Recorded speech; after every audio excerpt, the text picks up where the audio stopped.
ساينسدانانو یو تحقیق کړی و، ویډیو به سره زه بیا شیر کړم.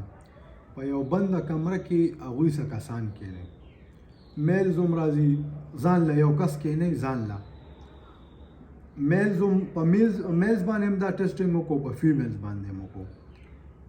نور هېڅ هم نه یې کولو ته وایي ته فارغ یې اور هېڅ هم مه کوه.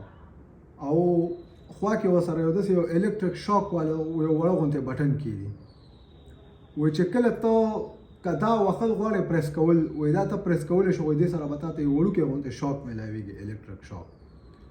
او ور یې ورپسې بند کړي، هغه ناستې کیمرې ورته لګېدلي، مازه خوا دې خوا سوچ کوي ستا بټن ووایي شاک ورته میلاو شي. نو تقریبا 60 to 70% میلز او 30-40% فیمیلز چې کوم دی دا بټن والی وه. ولې د دې نه بیا د هغوی دا اندازه ولګوله چې یاره انسان څه نه څه کول غواړي، د ده چې دا کم مایند دی که نه دی څه نه څه کول غواړي هر ټایم.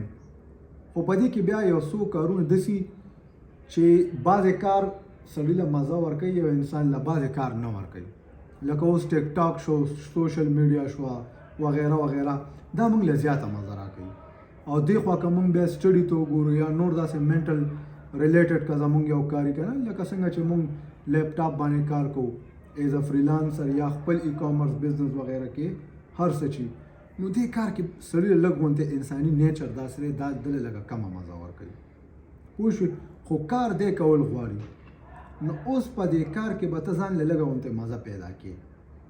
ته به داسې 10-15 منټ بیخي هر څه لرې کې هسې به دیوال ته مخکې دا یو سوچ به وکړې چې یاره بس هېڅ کار هم کولو لپاره نشته، بس زه بیخي فارغ یم. به چې 10-15 منټ ته دا سوچونه کې بس بیا به ما څه نه څه خو کول غواړي، بس هماغه خپل کار به راوایي چې هغه کم کار درله مزه نه درکوي، هغه کار به هم درله مزه راواخلي، هغه کار کې به هم تا ته مزه سټارټ شي. بل یو عادت دی هغې ته وایي جاپانیان کایزن. څومره چې دا غټې غټې کمپنیانې دي د جاپان، ټویوټا شوه، هونډا شوه، کینن، سونی، پیناسانیک وغیره، دې کمپنیز دا میتھډ اپلای کړی په ګوګل باندې ته سرچ کولی شي. کایزن هغوی وایي چې کم عادت دی، دا عادت چې کم په انسان کې راځي، که هغه ښه او که خراب عادت دی، هغه ډایرکټ نه راځي، دا د وړوکي دغه نه سټارټ کېږي، لیټل بټ نه دا سټارټ کېږي. پوه شوې؟ نو چې کله م یو عادت په ځان کې راولې، هغه عادت چې کوم دی هغه به د بلکل د وړوکي بیبي سټپس چې ورته وایي، بلکل د وړوکي نه به سټارټ واخلې.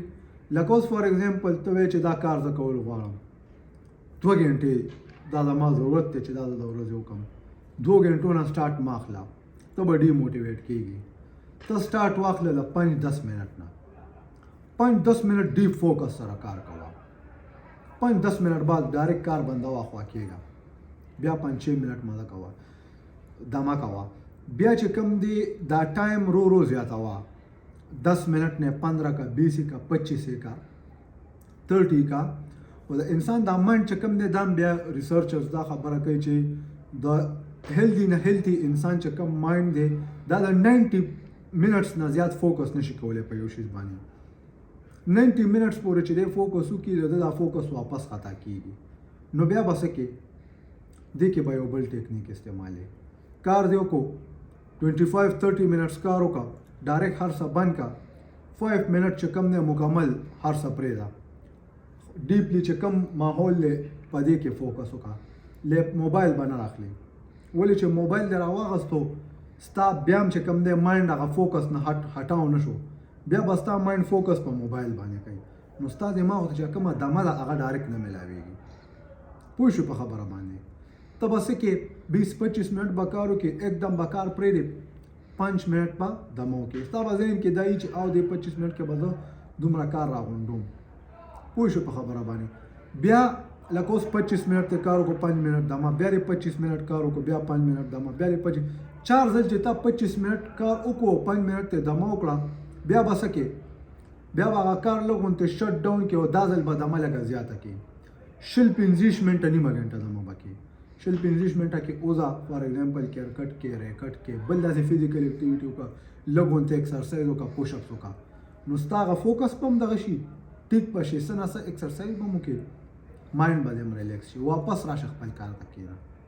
نو دا چې کوم دی ستا د کار کولو هغه طریقه ده. بل یو ټیکنیک ته تخیم دا ډېر زیات امپورټنټ دی او په دې باندې یو انسان ډېر زیات مخکې تللی شي.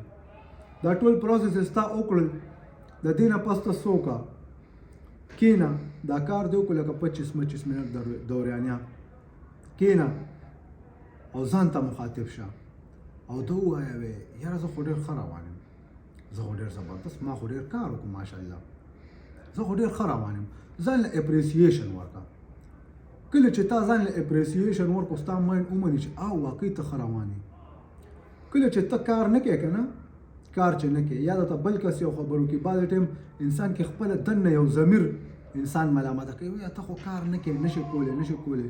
او چې د لږې نه سټارټ واخلې او کار کې نو څنګه چلی، ستا مایند چې ته له اپریسیشن ورکړې، ستا مایند وایي یاره واقعي زه خو تکړه یم، زه خو کار کولی شم.